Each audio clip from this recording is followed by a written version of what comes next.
Microscope, scope means देखना, micro means बहुत छोटी सी चीज को देखना। तो बहुत छोटी सी चीज को अगर हम देखना चाहते हैं तो हमको उसको थोड़ा सा बड़ा करना पड़ेगा।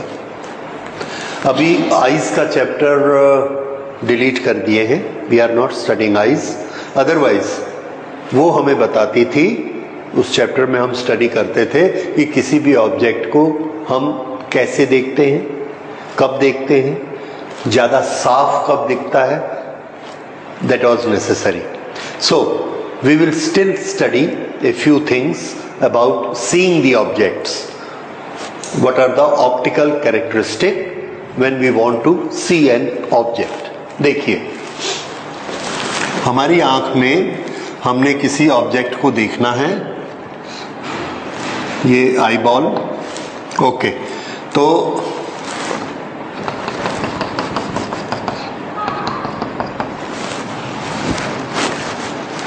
ये आई लेंस है। Eye lens is a convex lens. उस कॉन्वेक्स लेंस में जब पैरेलल रेज आती हैं, these parallel rays meet at a single point and that point is focus. ये यहां पर फोकस होती। फोकस होने से क्या होता है? All the rays from an object combined at a single point. We call it is making a sharp image. Object के एक पॉइंट से जितनी रेज निकलती हैं एक पॉइंट पर, दूसरे से दूसरे पॉइंट पर, तीसरे से तीसरी लोकेशन पर, तो इसको क्या बोलेंगे? Sharp image. जैसे ये इसकी अगर हम यहां इमेज बनाते हैं तो ये जो चीज है ये यहां पर इस तरह से बनती है।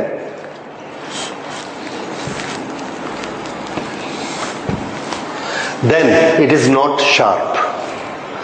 अगर इसके साथ यहां पर कुछ और फीचर ऐसे हैं और वो फीचर भी हमने यहां पर बनाए तो देखिए ये ऐसा हो जाएगा। This is not clear, this is clear. इसको कहेंगे शार्प इमेज। क्यों?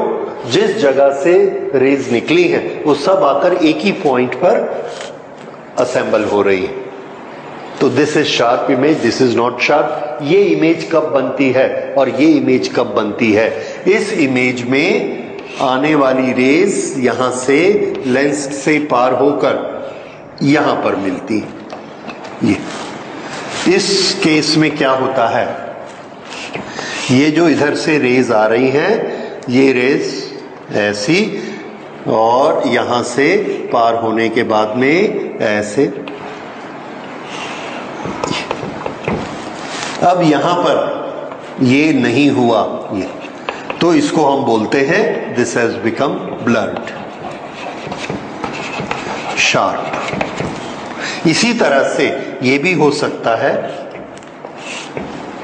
कि यहां से जो रेज आ रही हैं ये ऐसे। अब यहां पर ही आप देख रहे हैं इसकी रे यहां भी चली गई है, इसी ऑब्जेक्ट की रे यहां भी चली गई है। So one object is sensed at two places. अगर एक ही ऑब्जेक्ट को आप दो जगह पर रख देंगे, you will not be able to see it clearly. एक पॉइंट को एक जगह पर होना चाहिए। If this point is at two point, ये एक पॉइंट से रे आ रही है, ये भी एक पॉइंट से आ रही है, इसको भी एक पॉइंट पर होना चाहिए था। So these two are making blurred image and this is making a sharp image. ये जरूरी होता है और हमारी आईज की सेटिंग ऐसी होती है कि जो दूर से पैरेलल रेज आती हैं इन्फिनिटी से, without any tension they assemble here and this is what retina. और इस रेटिना से ऑप्टिकल नर्व जाती है, ऑप्टिकल नर्व, और ये ऑप्टिकल नर्व हमारे ब्रेन को सिग्नल देती है, तो हमको इमेज दिखता है। तो अगर in case this lens is working like this lens making a sharp image on retina, तो इमेज कैसा दिखेगा? साफ। और अगर ऐसा है या ऐसा है तो कैसा दिखेगा? ब्लड। ठीक है। There may be many reasons of this, but we are not going through those reasons now. मैं एक चीज ये बताना चाहता हूं आपको कि हमारी आंख के पास एक पावर होती है, उस पावर से वो एक्सरसाइज करती है, यहां मसल लगे रहते हैं, these are known as ciliary muscles. वो सिलियरी मसल हमारी आंख में चारों तरफ फैले रहते हैं।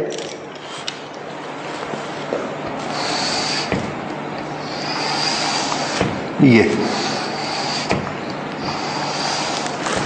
These are ciliary muscles.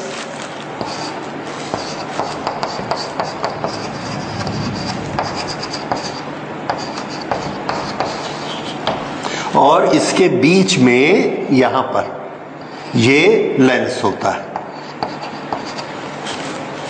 This is a convex lens. ये कॉन्वेक्स लेंस प्रोटीन का बना होता है और इस लेंस में ये स्पेशलिटी होती है कि इसको ऐसा दबाया जा सकता है स्प्रिंग जैसे और छोड़ा जा सकता है, जैसे हम एक बैलून को दबा सकते हैं, छोड़ सकते हैं, लाइक दैट। जब हम ऐसा एक्शन करते हैं तो क्या होता है, इस लेंस को साइड से देखिए, ये लेंस ऐसा है और इसकी फोकल लेंथ, ये इसकी फोकल लेंथ अभी स्टैंडर्ड होती है 5 सेंटीमीटर। 5 होती है, आई बॉल कितनी, या sorry 2.5 centimetre, that is the standard, मुझे याद नहीं है। 2.5 सेंटीमीटर ये, तो इस लेंस की फोकल लेंथ भी 2.5 होती है और यहां से हमारा रेटिना भी कितनी दूर है, 2.5। तो जो पैरेलल रेज आती हैं वो यहां पर मीट आउट करती हैं, एक चीज। दूसरा, जो ऑब्जेक्ट हमसे बहुत डिस्टेंस पर है उससे जो रेज आएंगी, ये एक ऑब्जेक्ट है, यहां से एक रे आई आंख पर आती है और ये ज्योमेट्रिकली हम इसको बोलते हैं एंगल मेड ऑन द आई। यहां से दो लाइन को लाइए और यहां पर बनाइए ये। अगर इस ऑब्जेक्ट को हम नजदीक ले आते हैं, यहां से यहां ले आते, तो अब ये कितना एंगल बनाएगा आंख पर, ये बनाएगा ये वाला एंगल। तो आप ये देख रहे हैं, इससे ये एंगल बड़ा है, this is a larger angle. When we bring a thing closer to us, the angle become large. ये जो एंगल लार्ज बनता है, इसका इफेक्ट क्या होता है, the effect is that image also become large और वो ऑब्जेक्ट हमको ज्यादा क्लियर दिखने लगता है। तो किसी भी ऑब्जेक्ट को क्लियर देखने के लिए उसको हम नजदीक लेके आते हैं। फिर से देखिए, यहां से यहां तक ये ऐसा कितना डिग्री है, 360 डिग्री। 360 डिग्री में ये जो हमारा विजन है, ये मान लीजिए ये पूरा विजन 360 डिग्री है। 360 डिग्री में ये वाला यहां पर 10 डिग्री बनाता है, 10 डिग्री। सो पूरे विजन का कितना पार्ट है वो, 1/36। जब हम इसको यहां ले आते हैं तो ये बना रहा है 20 डिग्री। तो अब ये इस विजन का कितना पार्ट है, 1/18। तो ये हमारे विजन का 1/36 पार्ट था, अब ये हमारे विजन का 1/18 पार्ट हो गया, ज्यादा बड़ा हो गया, इसलिए ये हमको क्या दिखता है, बड़ा दिखता है। समझ आ रहा है? जितना दूर होगा उतना हमारे लिए छोटा क्यों हो जाता है, because it makes a smaller angle on our eye. और हमारी आंख का टोटल विजन कितना है, 360। उस 360 में से वो सिर्फ छोटा सा पोर्शन लेता है, नजदीक आता जाएगा, एंगल बढ़ता जाएगा, हमारा विजन कवर होता जाएगा। और अगर वो यहां से यहां तक आ गया तो हमको यही दिखेगा, बाकी कुछ नहीं दिखेगा, that will be very clear. अच्छा, तो हमको पता लग गया किसी ऑब्जेक्ट को क्लियर देखना है तो तरीका क्या है, एंगल इंक्रीज करो। एंगल इंक्रीज करने का मेथड क्या है, ऑब्जेक्ट को क्लोज करो। लेकिन उसमें एक प्रॉब्लम हो गई, प्रॉब्लम ये हो गई कि जब ये नजदीक आता है, जब ये दूर था तो इससे आने वाली रेस कैसी थी? पैरेलल, बीच का एंगल कम था, ये एंगल कम था। अगर ये ऑब्जेक्ट और दूर चला जाएगा तो ये एंगल और छोटा हो जाएगा, और दूर चला जाएगा जिसको हम इंफिनिटी कहते हैं, तो ये रेज ऑलमोस्ट कैसी हो जाएंगी? पैरेलल। और जब ये पैरेलल है तो हमारा आई बॉल में फोकस कहां पर होगा? रेटिना पे, नेचुरल। इसका ये मतलब है our eyes lens is set for seeing the things which are far away. हमारे लिए फार अवे का मतलब होता है मोर देन 6 मीटर्स। वो दीवार जो 20 फुट पे है, 30 फुट पे है, all this things are far away for us. और उन सब से जो रेज आती हैं वो हमारा लेंस बिना किसी टेंशन के रेटिना पर फोकस कर देता है। दैट इज विदाउट टेंशन, याद रखिए, विदाउट टेंशन, नेचुरल सीइंग। लेकिन हम पेपर वहां रख के नहीं पढ़ते, पेपर यहां रख के पढ़ते। क्यों यहां रख के पढ़ते हैं? क्योंकि हमको ये एंगल बड़ा चाहिए, we want to see it very clearly. अगर हमको ये एंगल बड़ा चाहिए तो हम पेपर को नजदीक करते हैं। पर पेपर नजदीक करने से क्या होता है? पेपर नजदीक करने से यहां पर हमने न्यूज़पेपर रखा, अब यहां पॉइंट से ये दो ऐसे जाती हैं रेस। जब ये रेस ऐसे पैरेलल आ रही थी, ये वाली, तो ये लेंस उनको यहां पर फोकस कर देता था। कितने डिस्टेंस पे? 2.5। अब अगर ये दो रेज आती हैं तो इसका तो रास्ता ये है। देखिए, पहले जो रे ऐसे आ रही थी तो इस लेंस ने उसको ये 20 डिग्री बेंड कर दिया, और इधर भी 20 डिग्री बेंड कर दिया, ये यहां मिल गई। तो हमारे इस लेंस की ताकत कितना बेंड करने की है? 20 डिग्री। सपोज अब ये जो रे जा रही है, इसने इसको भी 20 डिग्री बेंड कर दिया, 20 डिग्री बेंड किया, इसको भी 20 डिग्री बेंड किया, और ये दोनों यहां जाकर मिलती।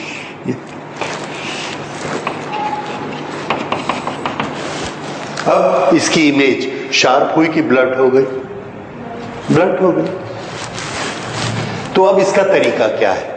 हम तो पेपर पढ़ना चाहते हैं, तो इसका मेथड ये होता है कि हमारी आंख में जो लेंस लगा है उसकी हम पावर को बढ़ा दें। What is means by power? Power for bending the रे, डेविएशन ज्यादा करने के लिए। जो ज्यादा डेविएशन करेगा उसकी पावर ज्यादा, उसकी फोकल लेंथ स्मॉल। तो इसकी फोकल लेंथ छोटी कैसे हो सकती है? तो आंसर है, फोकल लेंथ का जो हमारा फॉर्मूला है 1/f is equal to this. ये डिनोमिनेटर, रेडियस, अगर हम इनको छोटा कर देंगे तो फोकल लेंथ भी छोटी हो जाएगी। ठीक है, मैथमेटिकली वी कैन प्रूव। तो हमको रेडियस ऑफ कर्वेचर कैसा करना चाहिए? छोटा। अगर हम रेडियस ऑफ कर्वेचर छोटा करेंगे, फोकल लेंथ छोटी हो जाएगी, पावर इंक्रीज हो जाएगी।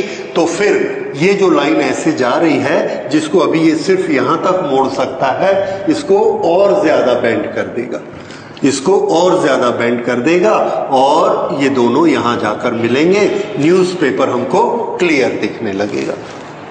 तो हमको करना क्या पड़ा? रेडियस को छोटा। रेडियस को छोटा कैसे करेंगे? This is large radius, and इसको हमने दबा दिया। ये रेडियस कैसा हो गया? छोटा। ये रेडियस छोटा, फोकल लेंथ छोटी, power increase, bending increase, and now this focus here. और अब हमको शार्प दिखता है। ठीक है, तो अगर हम न्यूज़पेपर को पास में लाते हैं तो आंख के अंदर तुरंत क्या एक्शन होता है? सिलियरी मसल ऐसे दबा देते हैं और उसका फिर से फोकस बना लेते हैं। That is auto focus. जैसे हमारे कैमरा में ऑटो फोकस होता है, ये इस तरह से हम किसी चीज को फोकस करते हैं। और आंख का, हमारी आईज का ये जो कैरेक्टरिस्टिक है, this is known as accommodation.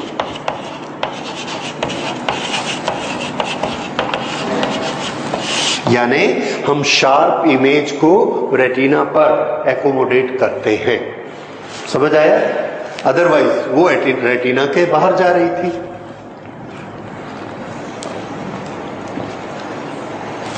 अच्छा, साफ दिखने लगा, कोई प्रॉब्लम? तो आंसर है कि प्रॉब्लम है। प्रॉब्लम यह है कि मसल को, सिलियरी मसल को, लेंस को प्रेस करके रखना पड़ता है। अब मैंने आपको ये बुक दी कि इसको ऐसा उठा के रखो, उठा के रखो 1 घंटा 2 घंटा, फिर हम क्या बोलेंगे? दुख रहा है। क्यों दुख रहा है? We can not apply force for a very long time, और उसमें मसल में पेन होने लगता है। वैसे ही आंख के मसल को जब सिलियरी मसल दबा के रखते हैं तो हम तो न्यूज़पेपर हटा ही नहीं रहे, आधा घंटा हो गया, 1 घंटा हो गया, पढ़ते जा रहे हैं और इसने प्रेस करके रखा हुआ है। There will be fatigue on the lenses and we will feel tension, कि आंख में दर्द होने लगा है, आंख में थकावट होने लगी है। That fatigue, that tension is due to ciliary muscle, क्योंकि हमने उसको क्या बोला है? दबा के रखो। तो ठीक है, उसका इलाज क्या होता है? बीच में से वहां से आंख हटाइए, थोड़ा दूर की चीजों को देखिए। दूर की चीज को आप जैसे ही देखते हैं मसल रिलीज हो गया, या हम आंख बंद कर लेते हैं, आंख बंद करने से मसल रिलीज हो जाता है, we feel relaxed. Okay, that is medical thing. लेकिन मैं जो एक्सप्लेन करना चाहता, दैट इज एकोमोडेशन। तो आप समझ गए एकोमोडेशन क्या होता है? अच्छा, अब क्या हुआ? हमको पता लगा नजदीक लाने से ऑब्जेक्ट साफ दिखता है, तो ऐसा ले आए, साफ और साफ और साफ और साफ, तो हमने तो ऐसे ही कर लिया उसको। अब क्या हुआ? हम देख रहे नहीं दिखता। क्यों नहीं दिखता? इसका रीजन है कि सिलियरी मसल ने इसको दबाकर ऐसा किया और हम पास में लेके आए तो उसने इसको दबाकर ऐसा कर दिया, ये इससे और कम कर दिया, रेडियस, पावर और बढ़ गई। उसके बाद हम और पास में लाए, उसने और नहीं दबाया। It says this is my limit, उससे ज्यादा वो नहीं दबा सकता। जब वो ऐसा बोलता है कि ये मेरी लिमिट है, उसके बाद भी अगर हम आगे ले आएंगे तो इमेज बाहर चली जाएगी, will not be able to see clearly. That is limit. उस समय वो उसको सबसे ज्यादा प्रेस करके रखता है। तो जब हम दूर से ऑब्जेक्ट को नजदीक ला रहे हैं, बड़ा हो रहा है, बड़ा हो रहा है, बड़ा हो रहा है, यहां बड़ा हो गया, दिखना बंद हो गया, तो यहां पर सबसे बड़ा दिखा हमको, सबसे ज्यादा क्लियर दिखा। ये जो डिस्टेंस है, इसी डिस्टेंस पर हम बुक्स को पढ़ते हैं, न्यूज़पेपर को पढ़ते हैं, मोबाइल को रखते हैं, क्योंकि यहां पर हमको सबसे ज्यादा क्लियर दिखता है। इससे और ज्यादा क्लियर हमको और किसी दूसरे डिस्टेंस पे नहीं दिखता। So here we have a vision, distinct vision, more distinct vision, maximum distinct vision. इससे और ज्यादा डिस्टिंक्ट नहीं होगा। This is the least distance of distinct vision. इसका हमने यही नाम बना दिया, least distance of distinct vision.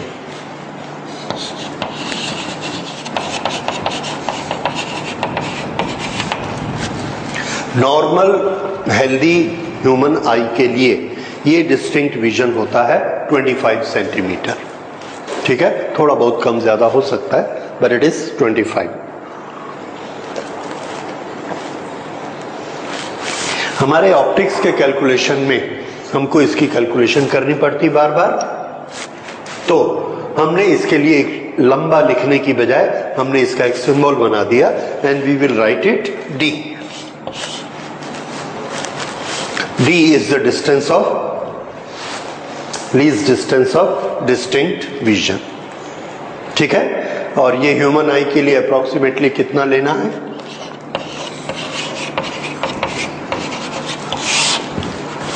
अलग अलग आइज के लिए अलग अलग हो सकता है थोड़ा सा, बट दिस इज नॉर्मल। तो what I want to explain you, उसको समझिए। अगर मैं किसी ऑब्जेक्ट को बहुत देर तक देखना चाहता हूं और ये चाहता हूं कि मेरी आंख में दर्द मत हो, तो वो ऑब्जेक्ट नजदीक होना चाहिए कि दूर होना चाहिए? आंसर है दूर होना चाहिए। अगर वो नजदीक आएगा तो मुझे ज्यादा क्लियर दिखेगा, पर मुझे उसकी कॉस्ट क्या देनी पड़ेगी? अपने लेंस, अपने मसल्स को टेंस करना पड़ेगा। टेंशन में रहेंगे मसल, तब मैं उसको ज्यादा क्लियर देख सकता हूं। इसलिए सिनेमा हॉल में जब हम पिक्चर देखते हैं वी फील रिलैक्स्ड, क्योंकि स्क्रीन हमसे बहुत दूर होती है। और मोबाइल में पिक्चर देखते हैं वी गेट टायर्ड, क्योंकि हम स्क्रीन को बहुत पास में लेके आते हैं and the muscles are always in tension. अब आगे जो हम इंस्ट्रूमेंट पढ़ेंगे उस इंस्ट्रूमेंट पे माइक्रोस्कोप या telescope we may be working for hours, घंटों तक हमको काम करना है। तो जो हम उसके अंदर इमेज बनाते हैं उस इमेज को हम देखना चाहते हैं। हम चाहें तो उस इमेज को नजदीक रखकर देखें, थोड़ी सी बड़ी दिखेगी, और हम चाहें तो थोड़ा सा उसको पीछे कर लें, हमारी आंखें रिलैक्स्ड हो जाएंगी। तो ये एक सेटिंग होगी हमारे माइक्रोस्कोप और टेलीस्कोप में, दो तरह की setting. One setting is for distinct vision, उसमें इमेज हम कहां बनाया करेंगे 25 पे। दूसरी होगी that will be for relaxed eyes, image for relaxed eye. वो इमेज हम कहां बनाया करेंगे फार अवे, ताकि वहां से आने वाली रेज कैसी हो पैरेलल, और पैरेलल रेज के लिए हमारी आंखों में कोई टेंशन नहीं होता, relaxed I. So this is the two type of images will making on microscope. ठीक है, ओके। तो अब इसको फिर अब हम लोग कल स्टडी करेंगे। Microscope we will start. Thank you.